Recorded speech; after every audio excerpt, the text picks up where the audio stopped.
రాజగోపాల్ రెడ్డి గారు.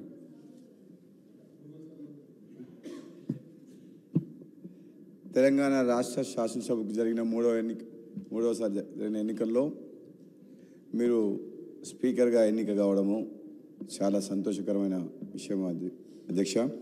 నిజంగా చెప్పాలంటే మేము ఈసారి ప్రభుత్వం వచ్చిన తర్వాత మీరు ఒక పొజిషన్లో ఉంటారు అనుకున్నాం.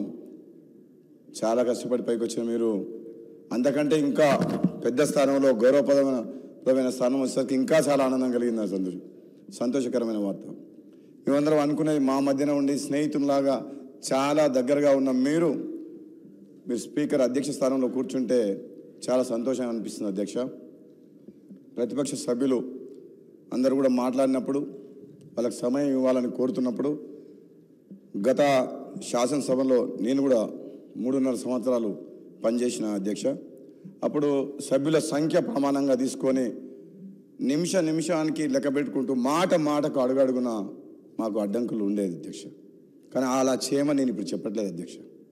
సంఖ్యాపరంగా కాకుండా ప్రజా సమస్యల మీద మాట్లాడేటప్పుడు ప్రతిపక్ష సభ్యులకు తగిన సమయం ఇవ్వాలని, అధికారపక్షమైన ప్రతిపక్షమైన ఈ తెలంగాణ రాష్ట్ర ప్రజలు ఎన్నో ఆశలతో తెలంగాణ రాష్ట్రం సాధించుకున్నారు కాబట్టి ఈ ప్రజాస్వామ్యాన్ని కాపాడే విధంగా ప్రశ్నించే గొంతుగా ప్రజల పక్షాన ప్రజాప్రతినిధులుగా ఎన్నికై ఈ సభకు వచ్చిన ప్రతి ఒక్కరికి కూడా వాళ్ళ సమస్యలు కానీ వాళ్ళ నియోజకవర్గ సమస్యలు కానీ తెలంగాణ రాష్ట్రంలో ఎన్నో ఆశలతో పెట్టుకున్న ప్రజల సమస్యలు కానీ మాట్లాడే అవకాశం మీరందరికీ కూడా కల్పిస్తారని చెప్పి కోరుకుంటూ, ఒక విధంగా చెప్పాలంటే గతంలో జరిగిన చేదు అనుభవాలను నేను చెప్పదలుచుకోలేదు. కానీ సభ్యులందరికీ కూడా అధికార పక్ష సభ్యుల పార్టీ తరఫున మేము మాటిస్తున్నాం.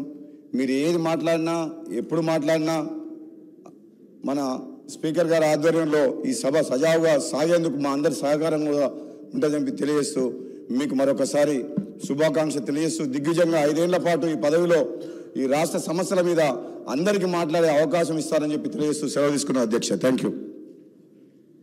శ్రీ ఆది శ్రీనివాస్ గారు.